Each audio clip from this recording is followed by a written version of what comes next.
It's Friday, time for another weekly update. High school graduation is an important milestone for both graduating students and their parents.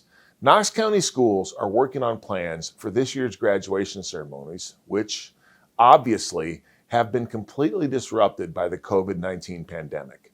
I strongly feel that parents must be given the opportunity to be present at graduation, and we must make every effort to hold graduation near the beginning of July as opposed to later in the summer.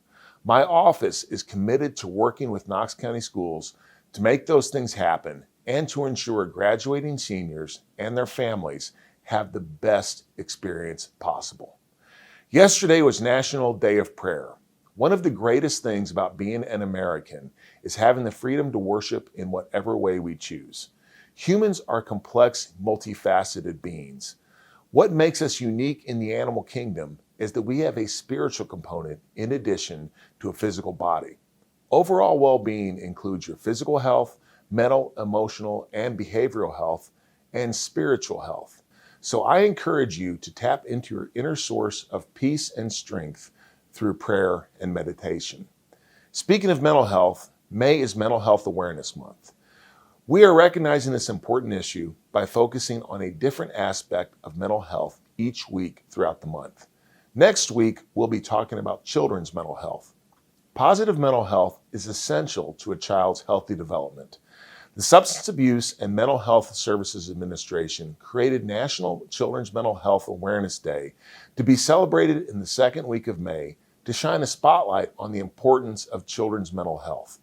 Look early next week for our message with some incredibly interesting facts related to that. Now let's talk about COVID-19.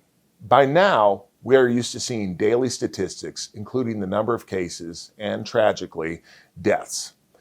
Let me throw a different statistic at you. 33 million people. That's how many Americans have filed for unemployment in the past 7 weeks. The New York Times calls it devastation not seen since the Great Depression. From the beginning of this, I said that we cannot sacrifice our economy in reaction to this pandemic, but we have.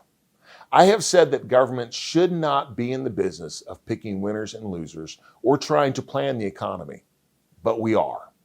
The sooner we stop it, the better. My fear now is that this is the first in a series of crises we will face over the next several years.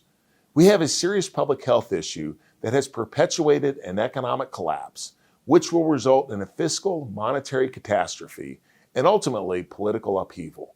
That's why it is so important that our community remains strong throughout all of this. Because of our philosophy of fiscal responsibility, Tennessee and Knox County are much better positioned to weather this storm than many other places around the country. The most important thing we can do right now is get our local and state economies back up and running. Unfortunately, I don't call the shots on that. In situations like this under state law, the governor and local health departments have the final say. But I am glad that we are now taking some steps in the right direction. Reed City USA has reached 302,000 hours read as a community. You can help us reach our goal of 500,000 hours read as a community, that's 20 times around the world in 2020, by visiting readcityusa.com.